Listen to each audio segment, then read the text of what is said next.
Bismillahirrahmanirrahim. Now, brothers and sisters, welcome today, Jum'ah Mubarak for all Muslims and Good Friday for all Christians. So my name remains Sadiq on this platform of Islam. I'm here to discuss some issue here concerning the right of women regarding wearing of hijab or covering. Because some people will say that why Muslims do cover is because we put women lesser than men. No. Yesterday, I get on some issues that was put forward by a woman who discussed that women are being devalued in religion. But I'm here to correct another motion that why do women wear hijab in Islam? Not just Islam. In Christianity as well, women are also entitled to put on hijab. And this is a sign of dignity and honor, not a sign of degradation.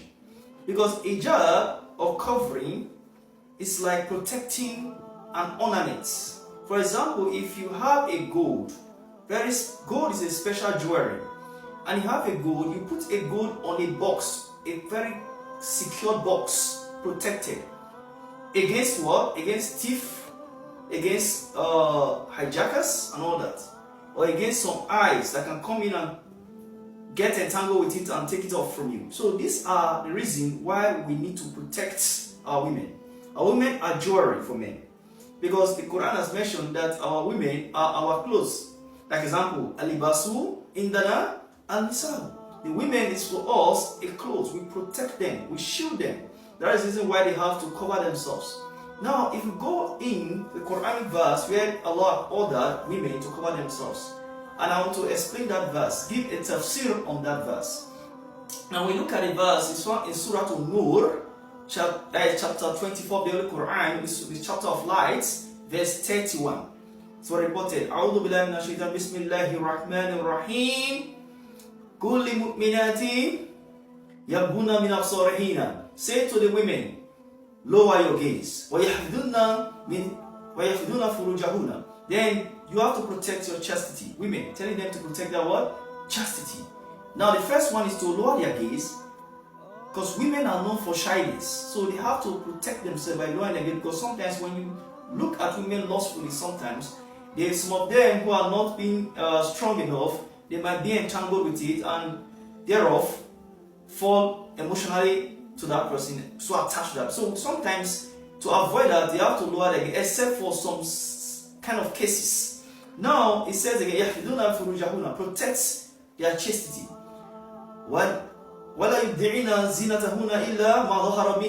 Then they have to also not revealing their beauty.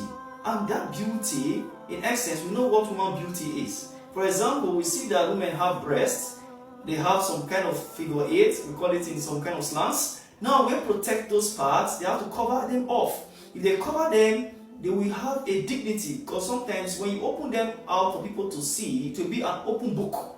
And with that, people might either use it wrongly or they might misuse it. So it is important for them to cover those places. That's why Allah says, the places that are very open so that you can see is the hands, probably hands and the legs, and probably face. These are the main places that you can see.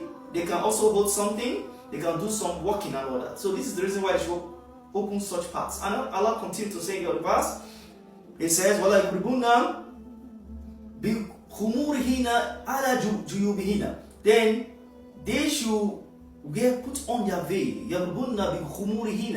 Khumur, from the word khumar. Khumar is a veil. It's like a veil, covering the veil. And should put on their veil around their flanks to cover their head. So the reason why they should do so, because it is not peculiar to Muslims. Even in the Bible, in the old days, we check in the book of Genesis. Genesis is a very important, the first book of the Bible. We see in Genesis chapter 24, verse 65. It was reported that when Isaac sent his servant to approach Rebekah for marriage, that he wanted to marry Rebekah. So when the servant went there, he met Rebekah and he asked Rebekah to accept his master. Rebekah said, no problem, let me see your master. As Rebekah was going with the servant and she was on a camel or a donkey, then far away she saw Isaac and she was enticed by Isaac. She said, who's that man? He said, it's my master Isaac. He said, oh, Isaac, your master? He said, yes. She quickly put on a veil and covered herself. That is to show that she wanted dignity for herself. The reason why she covered herself is to protect her dignity before Isaac, so that Isaac will not see her less. Because naturally, we humans, especially men, we are traditionally made. So when women value what is being protected and what is being exposed. For example, if you expose yourself as a woman, opening your private parts and maybe giving your wearing some kind of deep strings and all that, so that we can expose those things for us. Some men they can just easily use you either for fantasy or for the moment, for fun. They will not have deep interest for you because they see you as an open book. They want something that is sealed, protected, so that we can value it. We value what is sealed, what is so special, what is so full of pride. Because when you have such things within you, we value it. This is the traditional side of men. So men have the traditional side of it. So now let's move on. So this is why the Bible tells us that even Rebecca covered herself. Now we see in the Bible, same Deuteronomy 22 verse 5, even God commanded both male and female, according to what the Bible tells us. It said, male should not wear the belongings of men. Of women. Often. Then women should not wear the belongings of what? Of men. They should wear their own belongings, their own wares, their own clothes. Because they have their own clothes. They should put on their clothes. This is to show that it is not good for a woman to dress like a man, rather a man to dress like a woman. And God added by saying that He detests it. It's an abominable act for a woman to dress like what? A man. Let's continue from the same verse of the Quran, which I was saying. Then it continues to say from that same chapter Nur of the Quran, when it said, لا يبدين زينتهن إلا ما ظهر منها ولا يضربن بخمورهن على جيوبهن ولا يبدين زينتهن إلا لبولتهن وأبعهن وأبع بولتهن وأبنهن وأبناء بولتهن وإخوانهن وبني إخوانهن وبني أخواتهن. Then so and so on until the last one. It said ما ملكت أيمانهن وتابعين غير أولو الإرباط من رجاله. Then so on. Then he ended the verse by saying that Allah tells the believer, it said, "Tubu ila Allah jami'a ayyuha mu'minun la'allakum tuflihun." Now this verse trying to tell us is that it's telling the believing women that they should protect themselves, cover themselves with a veil.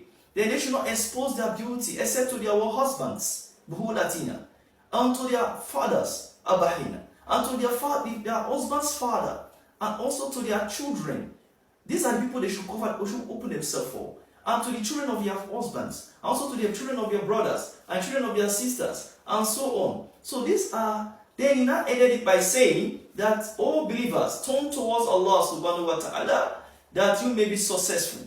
So this is why we are covered ourselves. Then in the New Testament, the Apostle Paul also ordered the believing women in the church to cover themselves. And he said, he added, if they do not cover themselves, they will have shame upon them by shaving their hair. Because it's like an instruction. If you don't cover your hair when praying, or when in church, or when you're in front of people, then they will shave your hair and you will look like a man, since you want the glory of a man. Because the glory of a man is God, and the glory of you women are men. So we have to protect your dignity.